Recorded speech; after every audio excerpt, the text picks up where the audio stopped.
What is going on, my homies?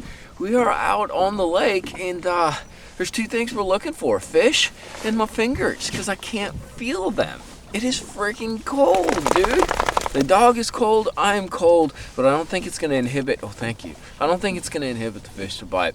And we're doing something kind of different. It's kind of an interesting thing, I think at least, is we are going to fish a part of Lake Guntersville that I never fished. We're going to go way upriver and sort of explore. I have two kind of different sets of baits always rigged up this time of year, and one of them, it's actually what I would prefer to catch them on, and that's kind of like my shallow to mid-depth stuff. This is one of my favorite traps. It's a Thunderhawk trap. It's a silent half-ounce trap. Ripping a trap out here with the grass that's still kind of barely there and dying is an absolute killer pattern, and this silent trap kills it, dude. I'll put links to all this stuff too. Actually, that Thunderhawk, dude, you can get a cool set from Monster Bass if you go on my landing page there. It gives you a couple colors to play with at a great price point. But I have, shallow water stuff, your classics, a little Fritz side, just like this guy, just in a little shad pattern. I got a light Alabama rig. I got a jerk bait, actually. I got a really cool jerk bait. This is a jerk bait my buddy John Gore gave to me. This is a mega bass in Champagne, 110. So I got some classic kind of shallow water stuff. But the thing that I've found this year, and I don't know if it's because of forward facing or if they've always been there, and we're just seeing them and understanding, but there's also a lot of deep water fish, like 15, 20, 12, 25 feet. They seem to be real catchable, out there. Like the conditions are more consistent. They're set up, they're schooled up, they're potted up, they're just doing their thing, and you got to fire them up. So for that kind of stuff, I have the classics. A lot of it reminds me of kind of like finesse ledge fishing. We got like a little 2.8 Kitech on a Scottsboro ball head right there. I have a heavy Alabama rig. I got a mid-stroll rig. I got a blade bait, like that Vibe Master. Just baits that allow me to fish a little bit deeper. But hit that like and subscribe button for me. We're going to try to pattern Lake Guntersville bass in a place that I never fish. We're out here in the morning, just kind of like checking things out. This is a Thunderhawk lipless. The biggest difference between it's a half ounce, but it's silent. And the water is like gin clear, dude. So I'm making long casts, and I'm actually in a little ditch, and I'm just trying to get a feel. Most of my fish have been coming off the main lake, and I'm kind of just inspecting the, either, that's a fish, dude. That's a good one. Yeah, every cast they make, they're piled in this ditch. There's bait everywhere. And we're just kind of keeping the bait up high in the water column and getting them to react. We're kind of doing a few slow reels, a few fast reels, and then ripping it once we hit some grass. The one thing with these winter fish, they get really, really tired. Look out, well, that is actually the better one. He's only got one hook too. He's a beautiful fish right there. We're gonna put her on the scale. How about it, boys? That's a nice way to start the day, right? As you can tell, it is freezing ass cold, dude. But that doesn't stop the fish biting on Guntersville. And we got out here. I don't usually fish around this area. And I'm pretty fired up because literally the first 5 casts I made, I caught like freaking 4 fish. So we just caught a pretty good one. I'm going to put them on the scale real quick just for kicks and giggles because it's a pretty decent one. And see what she weighs. I'd say like 3 3/4 or so. But we will find out. Oh, I am so wrong. That's a 4.5 pounder, dude. I need to tighten up my my fish analysis of weights, dude. That's funny.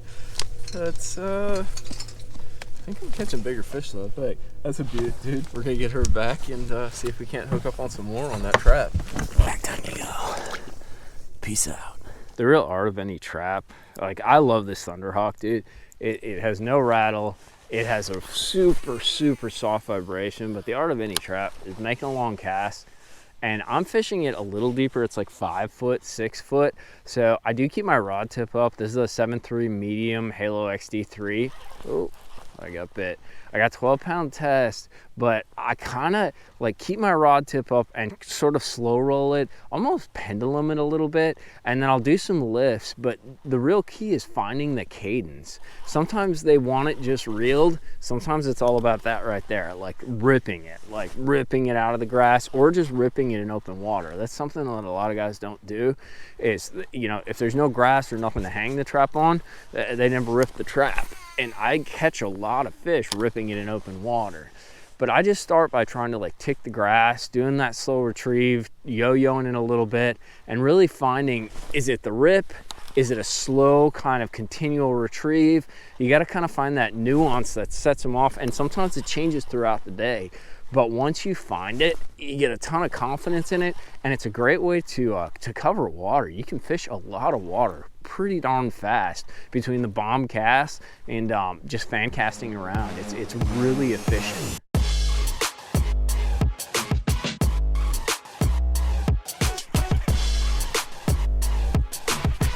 Huh, was a fish. I'll be damned. Dude, they're like, you can walk on them, dude. Look up, Bob. 2.5. God, they all got such giant heads. Whoa. Whoa, Bob. I don't know how big that is, but he hit it like a freaking great big one. Oh, that's a good one, dude. Look out, Bob. Glad I got the net out. Bro, he just stopped it. It's on the little Fritz side. Bog's freaking out. I'm freaking out. We're gonna get the scooper. Get in here. Get in here. Oh, you don't want to come in here? You need to come in here. How about it, Bog?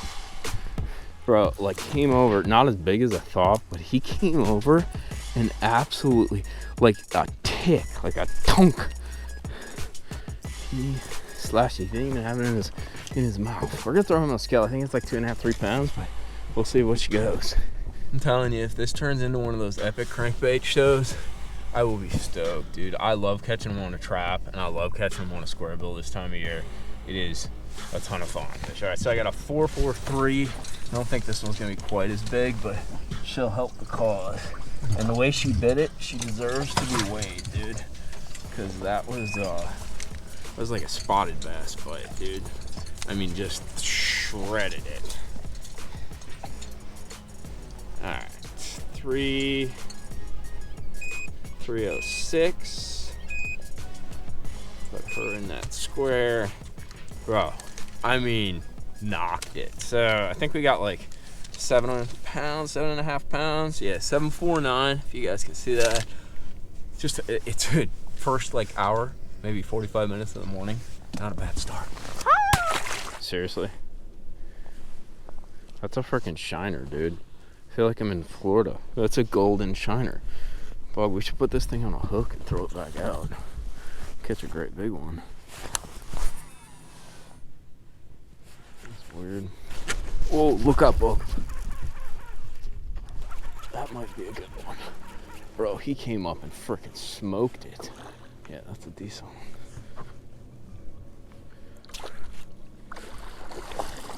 We can get him in the boat. He's going on the scale. He freaking come up after I ripped it off some grass, and kind of like a jerkbait bite, just snaked it away. Between the fish and the dog, I about got taken out of the boat. So we got another decent one, not a great big one. He thinks he's a great big one, but let's put him on the scale. I think kind of the goal is to really catch some of these grass fish and get a decent limit going. Let's see what you are. It's 299, so basically a 3-pounder. Catch some of these grass fish, get like a good limit going on, and then yeah, I'll take that all day long. And then go and I've been catching a lot of fish in like ditches and stuff, and I'm wondering if I get out deep again, kind of like I've been doing. Like I get some grass fish, stack up some chunks, you know, like we're doing, and then get out deep and try to search me out a big one. We can put together a decent bag.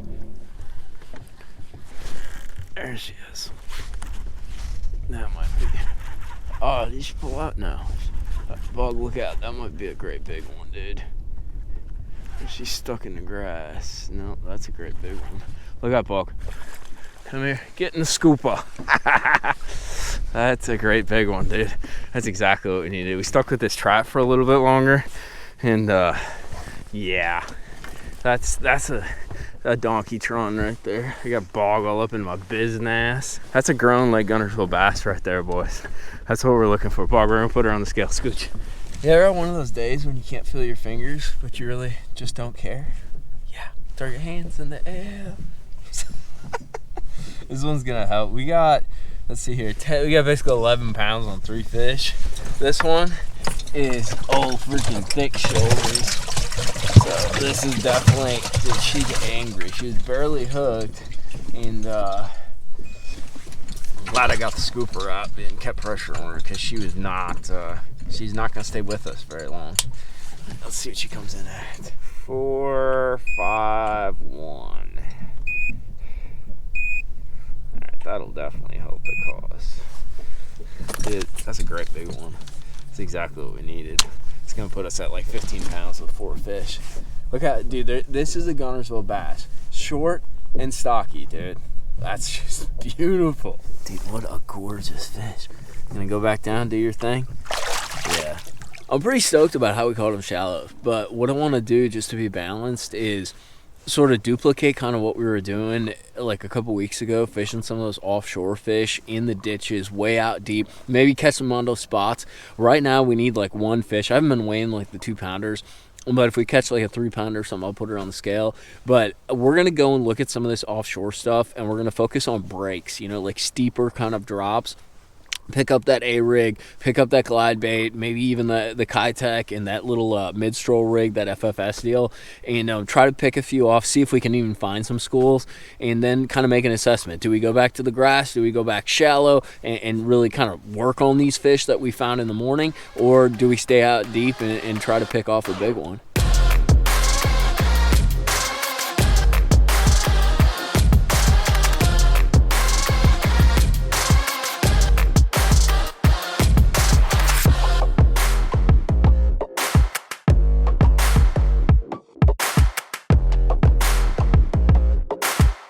Dude, these spots are freaking insane.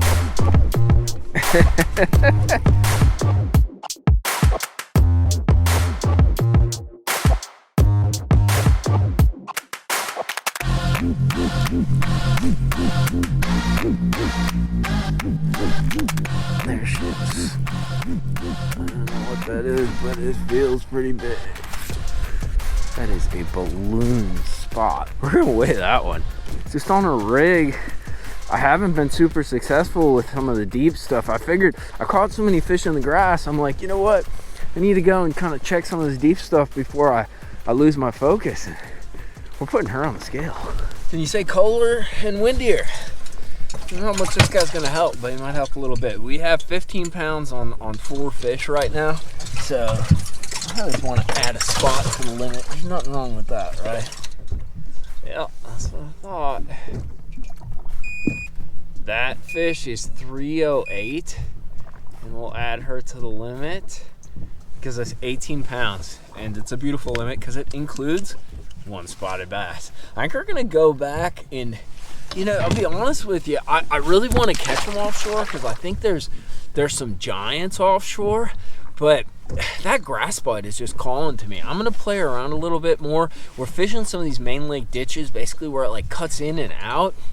And I'm throwing a rig on them, threw a glide bait for a little bit. I just haven't been super successful. I had one absolute giant chase a jerkbait, but we had so much success ripping that trap, and I love doing it. And I like that shallower water deal that if those fish turn on, I think we can catch another 5-6 pounder.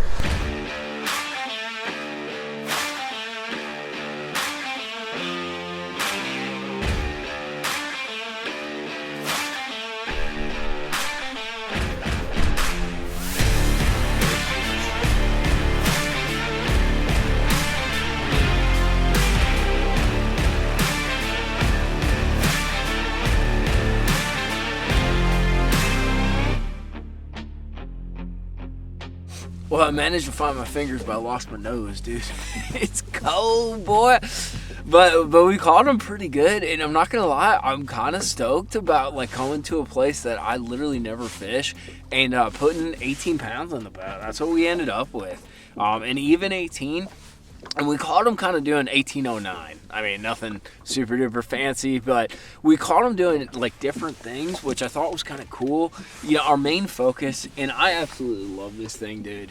If you guys are fishing cold water, clear or dirty, and you're looking for a trap to kind of outfish everybody else, I have caught so many fish on this thing. This Thunderhawk right here, it has been like my go behind another boat, catch a 4-pounder, you know, super tough conditions, clear water, cold water.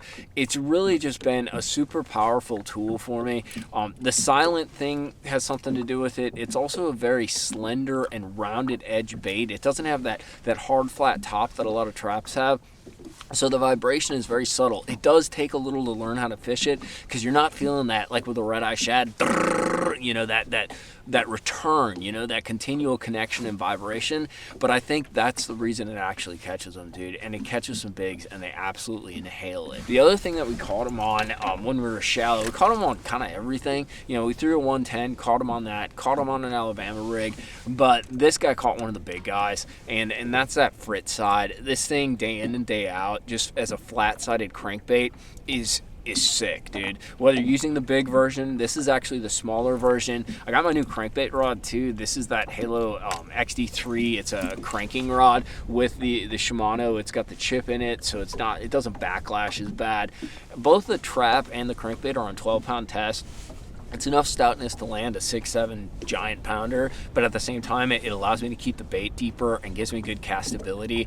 I like it because these fish, when it gets this cold, they don't fight super duper hard, so you don't need crazy pound tests like you do in summer. The grass is dying. It's not as hand-to-hand combat. It's more presentation and sort of being a little finesse about things, and that's why I really like that 12-pound. So we did go offshore. We kind of got blown out. It's something I want to come back and do again, because I wasn't able to fish a lot of the stuff that I wanted to because the wind started cranking. But we did find a bunch of spots, and it was kind of cool because one of our fish in our limit is actually a 3.8 spot, a 3.08 or something, and we caught multiple spots in that size range, like 3.01, 2.99, and that was a blast. And that had everything to do with this guy right here. Day in and day out in winter, that Alabama rig, I got it set up. I actually have 2 rigged up. I have a shallow version, which we caught some on this morning, and then I have a deeper version. The deeper version has slightly heavier weights. I think it's 2/4 and 3/8, and the lighter version is pretty much all 16ths, pretty much. So it's super light. I can kind of hover it above the grass. Both of them have a mix of 3.3 Kytex and 2.8 Kytex. Little goat head screw lock on the jig heads. It just keeps those baits on there a lot better, so you're not having to put new baits on all the time. But that A-rig out deep, you know, using my active target 2 and kind of picking off those spots. What I was really disappointed, I think we caught 1 2-pound largemouth doing that, but I was disappointed we didn't catch any big largemouth. I had one come up on a jerk bait actually in like 15 to 20 feet of water that I think was a largemouth, and a great freaking big one, but she didn't close the deal. That's the thing. If you guys get active target or forward facing, you're going to see so many fish go, ooh, that looks so cool, and then turn away and leave and get totally disengaged. I don't know what the deal is, but you don't nearly catch as many as you see. I wish you did, because we'd all have epic days every day. But that's kind of the roundup of the baits. Patterns wise, it seemed like the ripping the trap was the key.